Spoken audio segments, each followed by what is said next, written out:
এখানে আরেকটা টমেটো পাখি খেয়ে ফেলেছে। গাছের জন্য এই লবণ বেশ উপকারী। 2 বার চাপান সার দিয়েছি, তাতেই মাশাআল্লাহ খুব ভালো ফলন হয়েছে। আসসালামু আলাইকুম, কেমন আছেন সবাই? লাল লাল টমেটো দিয়ে আজকের ভিডিওটা শুরু করলাম। এই যে এখানে দেখুন পাখি খেয়ে ফেলেছে। যেই টমেটোটা একটু কালার এসে যায় সেটাই পাখি খেয়ে ফেলে, তাই আমি একদম হালকা কালার আসে তখনই টমেটো উঠিয়ে ফেলি। ঘরে 2-3 দিন রাখলে পেকে যায়। একদম গাছ পাকা টমেটো খাওয়ার ভাগ্যটা আর হয় না। এই গাছটার অবস্থা দেখেন, একদম টমেটোর ভারে গাছটার অবস্থা খারাপ, অথচ এটা কিন্তু একটা তেলের বোতলে লাগানো, একদম অল্প মাটিতে। গাছটাকে আমি সাপোর্ট দিয়ে রেখেছি, আবার সুতা দিয়েও বেঁধে রেখেছি।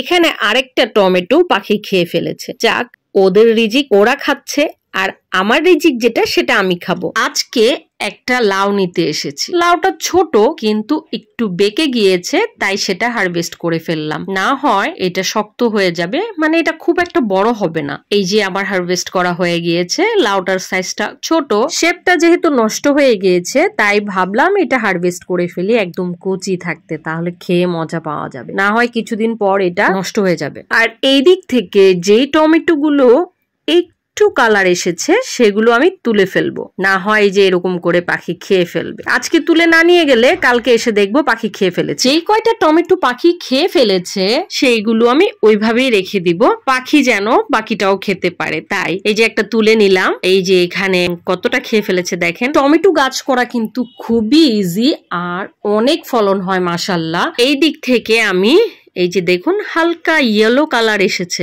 এটা কিন্তু এখনো লাল হয়নি, গ্রিন কালারটা চেঞ্জ হয়ে একটু ইয়েলো কালার হয়েছে, সেগুলো তুলে ফেলছি। এই টমেটো গাছগুলো আমি মাটি প্রস্তুত করে বসিয়ে দিয়েছিলাম 5 লিটারের বোতলে, আর তারপর যখন যেই সার আমি বাগানে ব্যবহার করি তখন আমি সেটাই দিয়েছি। সাথে 2 বার চাপান সার দিয়েছি, তাতেই মাশাআল্লাহ খুব ভালো ফলন হয়েছে।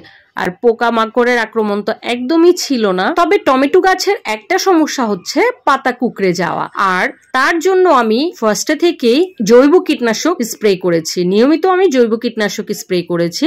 আজকে আমি আমার বাগানে ইপসম সল্ট ব্যবহার করব। এটার ব্যবহার আমি এর আগেও দেখিয়েছি, তবে সেটা স্প্রে করেছিলাম।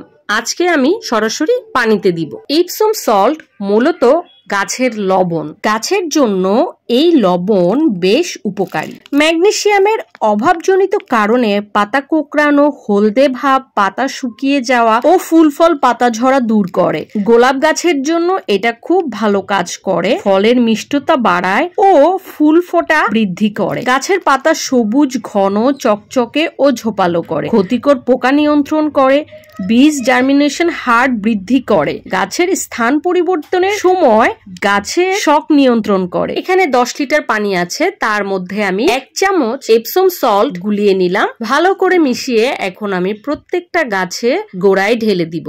এপসম সল্ট ব্যবহারের নিয়মটা আমি বলে দিচ্ছি। এটা বিভিন্নভাবে ব্যবহার করা যায়। যদি আপনারা একদম সরাসরি টবের মাটিতে দিতে চান তাহলে 10 থেকে 12 ইঞ্চি টবের জন্য 5 গ্রাম এপসম সল্ট টবের মাটির সাথে মিশিয়ে পানি ঢেলে দিবেন। আর যদি পাতায় স্প্রে করতে চান তাহলে 1 লিটার পরিষ্কার পানিতে 5 গ্রাম এপসম সল্ট গুলিয়ে 15 দিন পর পর যে কোনো গাছে স্প্রে করতে হবে, তবে অবশ্যই সেটা বিকেলে। গাছকে ঘন সবুজ রাখতে, ফুল ফল পাতা ঝরা বন্ধ করতে এবং দ্বিগুণ হারে ফলন ফলাতে নিয়মিত এপসম সল্ট ব্যবহার করতে পারে। সব ধরনের গাছেই কিন্তু আমরা এই লবণটা ব্যবহার করতে পারি। এই লবণ ব্যবহারে গাছের শিকড়গুলো খুব ভালোভাবে মাটির ভিতর চলাচল করতে পারে। আজকের ভিডিওটি কেমন লাগলো কমেন্ট করে জানাবেন। ভালো লাগলে লাইক দিয়ে দিবেন আর চ্যানেলটা সাবস্ক্রাইব করে দিবেন। সবাই ভালো থাকবেন, সুস্থ থাকবেন, ইরাজ গার্ডেন ব্লগের সাথেই থাকবেন।